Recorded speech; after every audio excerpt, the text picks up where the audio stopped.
Bismillahirrahmanirrahim. Assalamualaikum warahmatullahi wabarakatuh. Selamat berjumpa lagi dengan saya dalam rangka perkuliahan aplikasi lanjutan, yang mana alhamdulillah pada malam hari ini kita sudah mencapai pertemuan ke-9. Masih berbicara tentang penjualan angsuran, ya, yang mana pada saat pertemuan yang sebelumnya kita juga sudah membahas masalah penjualan angsuran, ya. Sekarang bagaimana praktiknya untuk penjualan angsuran, baik barang tidak bergerak maupun barang bergerak. Baik, saya share dulu materinya. Nah, sedikit saya singgung lagi pertemuan sebelumnya, ya, tentang penjualan angsuran, bahwa ada dua metode penjualan angsuran dalam hal pengakuan laba, ya. Dalam penjualan angsuran ada dua metode. Yang pertama adalah metode pemulihan biaya atau cost recovery method. Yang kedua adalah metode cicilan atau installment method, ya. Nah, dalam dua metode ini yang paling kita tahu dan banyak digunakan adalah metode cicilan atau installment method, ya. Yang mana kita lihat metode installment itu mengakui laba itu bukan pada saat penjualan, tetapi pada saat pembayaran cicilan. Jadi labanya ada di setiap cicilan angsuran, ya. Kita lihat kembali, mengingat kembali yang sebelumnya bahwa sudah diberikan contoh juga di sini. Ada penjualan mobil Ferrari seharga 6.600.000 rupiah, uang mukanya 600.000 rupiah, pembayaran 30 bulan, ya, dan per bulannya 200 juta per bulan. Sementara harga perolehan mobil Ferrari tersebut 5 miliar rupiah. Ceritanya ini mobil yang super mewah, ya. Baik, kita tahu bahwa sudah kita bahas di sini. Kita lihat bahwa uang mukanya adalah 600, kemudian ditambahkan angsurannya sebesar 200 juta dikali 30 bulan adalah 6 miliar, sehingga totalnya 6.600.000 rupiah. Ini adalah harga jual, sementara HPP-nya adalah 5 miliar, sehingga terdapat keuntungan 1.600.000 rupiah. Nah, di sini kita cari persentase laba kotor dan HPP-nya, ya.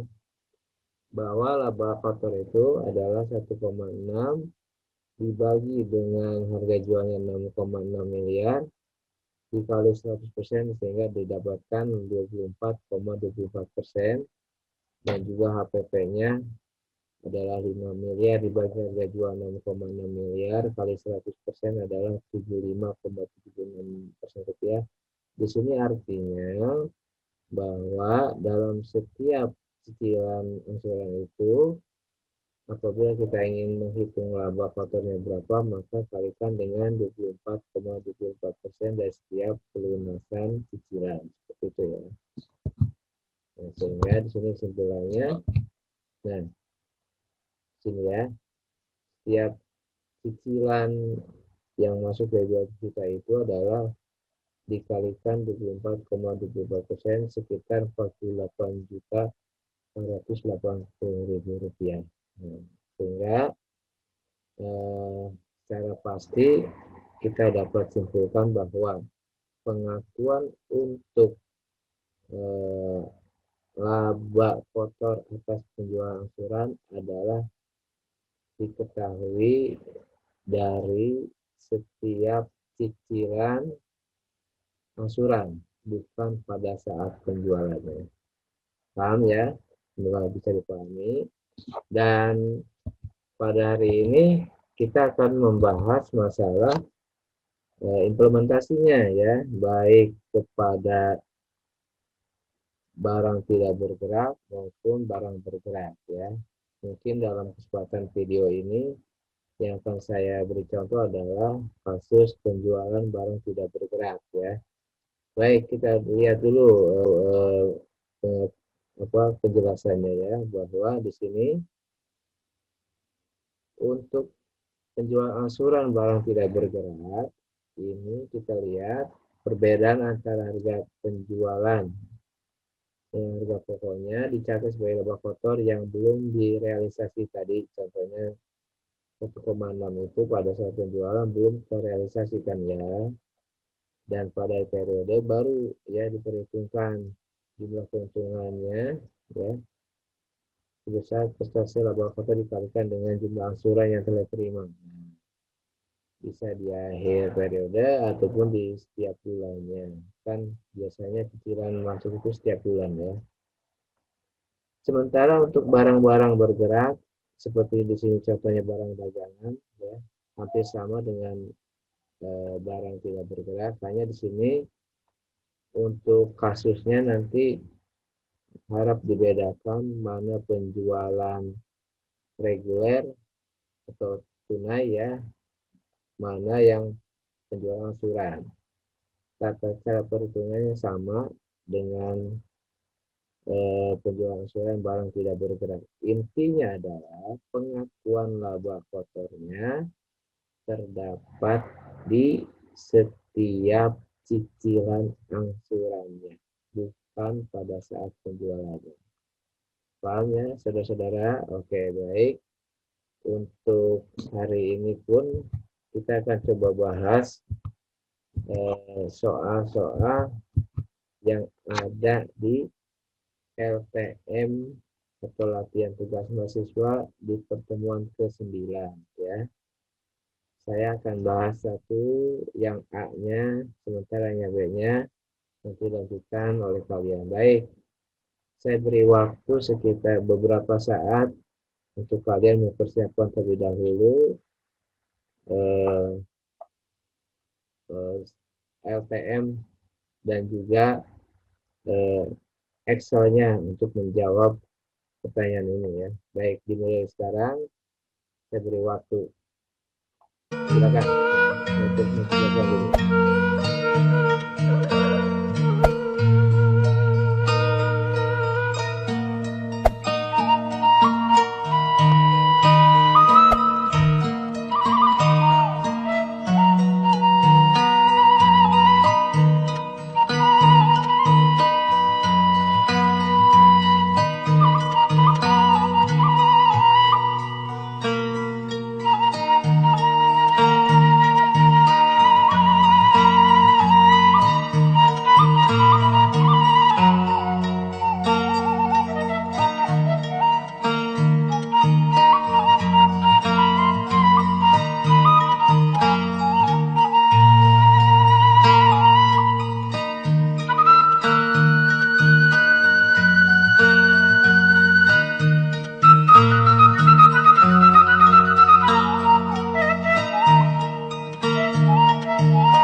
Baik, sudah ya.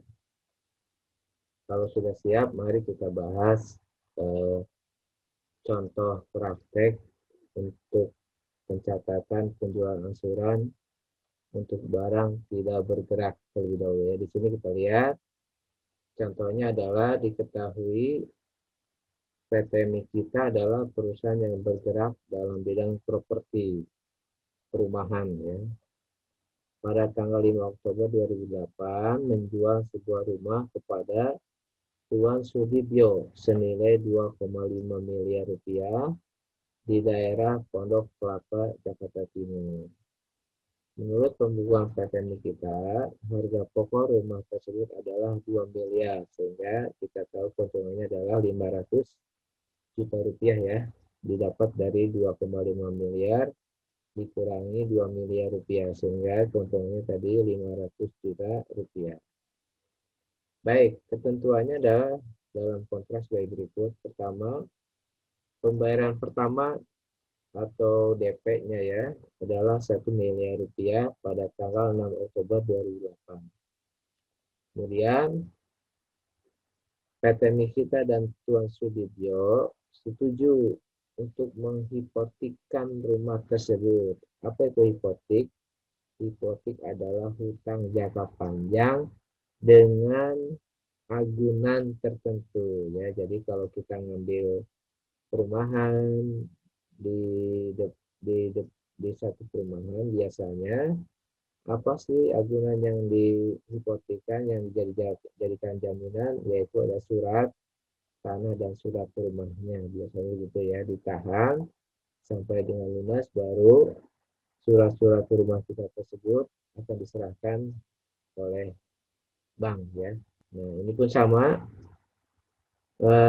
PT Migran Sudirjo ini menghipotekan rumah tersebut kepada PT kita sebesar 1,5 miliar ya, tanggal 10 Oktober ini. 1,5 miliar ini adalah selisih antara 2,5 miliar dikurangi DP-nya 1 miliar, sehingga tersisa 1,5 miliar ini yang jadi hutangnya ya. Kemudian umur hipotek tersebut adalah 5 tahun dengan pembayaran angsuran setiap setengah tahun sekali. Jadi per 6 bulan cicilannya dibayar, di mana bunga hipoteknya adalah 10% per tahun untuk sisa pinjaman yang belum dibayar. Biaya penjualan sebesar 20 juta rupiah dan telah dibayar oleh PT Nikita. Kemudian yang ketiga, angsuran pertama beserta bunganya adalah pada tahun 2009. Pertanyaannya adalah diminta buatlah jurnal-jurnal yang diperlukan dalam pembukuan PT Nikita untuk tahun 2008 dan 2009, di mana PT Nikita mengakui laba pada periode penjualan. Ya, baik, kita coba sama-sama jawab ya kasus yang tadi. Perhatikan di sini nomor 1, apa saja jurnal yang bisa kita buat. Pertama adalah pada saat terjadinya transaksi penjualan rumah ya, yaitu tanggal 5, di mana jurnalnya adalah muncul piutang Tuan Sudibyo ya, ini yang mencatat adalah PT Nikita ya.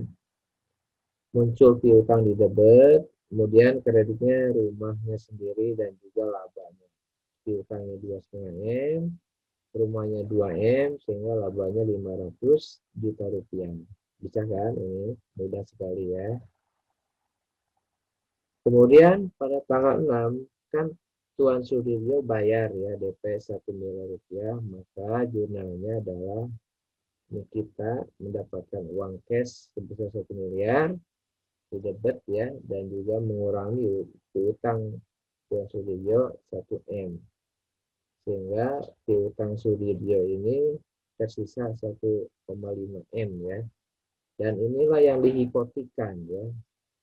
Di Tuan Sudibyo mempunyai hutang hipotek kepada PT Nikita ya sebesar 1,5 M. Jumlahnya adalah piutang hipotek pada piutang Tuan Sudibyo ya. Ingat, hipotek itu adalah hutang jangka panjang, biasanya menyertakan agunan tertentu. Baik, selanjutnya pada tanggal 10 juga, pada saat transaksi, di sini PT Nikita harus membayarkan komisi untuk salesnya perumahan mungkin ya, dan juga biaya lain-lainnya seperti notaris ya dan sebagainya, itu sebesar 20 juta. Maka jurnal yang bisa kita buat adalah biaya penjualan debit 20 juta dan kasnya adalah dikredit sebesar 20 juta rupiah. Oke. Kemudian next. Di akhir tahun kita harus membuat ayat jurnal penyesuaian. Kenapa? Karena ada beberapa transaksi atau akun yang belum selesai ya. Di antaranya ini yang pertama adalah pencatatan pendapatan bunga ya. Bahwa karena sini kita ini meminjamkan uang kepada Tuan Sudibyo, maka muncul pendapatan bunga ya. Nah, si PT kita harus mendapatkan pendapatan bunga yang belum diterima, namanya piutang pendapatan bunga ya, debit sebesar Rp37.500.000. Lawannya adalah pendapatan bunga sebesar Rp37.500.000. Dari mana angka Rp37.500.000 ini adalah diperoleh dari rumus 3/12 kali 10%. Ya, 3 ini adalah 3 bulan dari Oktober, November, Desember, 3 bulan ya. Dibagi 12 tahun dikali 10% ini tingkat suku bunganya ya. Dikalikan dengan 1.500.000 rupiah sehingga didapatkan angka Rp37.500.000. Kemudian juga PT MI kita harus menutup jurnal penutup ya. Masih ingat jurnal penutup itu apa? Adalah jurnal untuk menutup akun-akun yang bersifat sementara atau pos-pos yang ada di laba rugi ya. Sini berarti yang ada dalam komponen laba rugi kan pertama pendapatan ya, kemudian biaya dan juga laba ya. Itu yang cukup. Kalau yang sudah lupa harus kembali kepada pelajaran akuntansi dasar tentang jurnal penutup ya. Sekali lagi, jurnal penutup itu adalah jurnal untuk menutup pos-pos atau akun-akun yang bersifat sementara, yaitu akun-akun yang ada di dalam pos laba dan rugi. Kenapa harus ditutup? Karena laba rugi itu sifatnya hanya 1 tahun ya, tidak boleh masuk kepada tahun berikutnya, sehingga pada saat akhir tahun kita harus menutup pendapatan dan juga biaya-biaya yang muncul di transaksi sebelumnya ya. Kita lihat di sini laba penjualnya awalnya kredit di debit ya 500 juta. Kemudian pendapatan bunga juga yang tadinya di kredit jadi di debit ya, Rp37.500.000. Kemudian kreditnya biaya penjualan awalnya kan di debit biaya, pada saat ditutup menjadi kredit dan sehingga ada selisih sebesar Rp517.500.000 ini sebagai laba ruginya yang akhir ya, yang harus ditutup. Sehingga nanti setelah muncul jurnal penutup ini, maka nanti pada tanggal 1 Januari 2009 itu laba ruginya kembali ke nol semua. Transaksinya nol, pendapatannya nol, labanya juga nol, kemudian biaya juga nol semua. Paham ya? Kita lihat setelah jurnal penutup, maka belum selesai harus melakukan jurnal pembalik. Nah, masih ingat apa jurnal pembalik? Jurnal pembalik itu adalah jurnal untuk membalikan atau mengembalikan jurnal-jurnal yang pernah di AJP atau pernah disesuaikan ya. Masih ingat kan? Tadi apa yang sudah kita AJP kan pendapatan bunga ya. Di atas tadi kita kembali ke atas dulu di sini. Nah ini ya, yang saya sorot ini kan jurnal untuk AJP-nya piutang pendapatan bunga pada pendapatan bunga ya. Ini karena pernah di AJP, maka untuk membuat jurnal pembalik kita membalikan jurnal yang pernah di AJP ini. Jadi dibalikan debit jadi kredit, kredit jadi debit ya, kita lihat. sehingga jumlahnya seperti ini ya.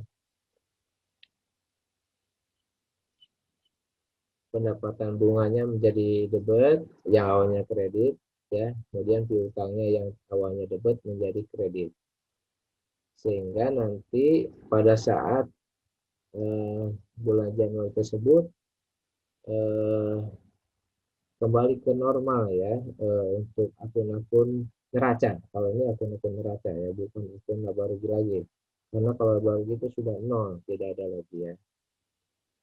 Kemudian next, belum selesai. Kalau untuk LPK tahun 2008 mungkin selesai ya, laporan keuangan. Tapi kan tadi pembayaran angsuran kan per 6 bulan ya. Maka setelah 6 bulan berikutnya ini Tuan Sudirjo harus membayar cicilan ya. Baik kita hitung 6 bulan dari Oktober ya. November, Desember, Januari, Februari, Maret, April ya. Jadi 6 bulan itu jatuhnya 10 April 2009 ya, di mana Tuan Sudirjo itu harus membayar cicilan sebesar 225 juta rupiah, piutang pokoknya 150 juta, dan pendapatan bunganya 75.000 rupiah. Baik, kita hitung dari mana angka piutang hipotek ini ya, yaitu didapat dari 1,5 miliar dibagi 5 tahun dibagi 2 ya. Masanya 5 tahun bagi 2 ini kan per 6 bulan ya. Jadi hanya setengah tahun bayar. Sehingga hasilnya 150 juta rupiah. Kalau setahun berarti 300 juta rupiah. Ya. Kemudian bunganya pun begitu.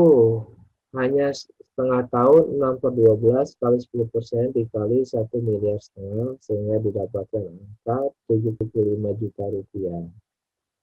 Sehingga Tuan Sudirjo harus membayar piutang pokoknya, hutang pokoknya dan bunganya ya. Sementara untuk kita itu piutang hipotek dan pendapatan bunganya sebesar 225 juta rupiah. Next,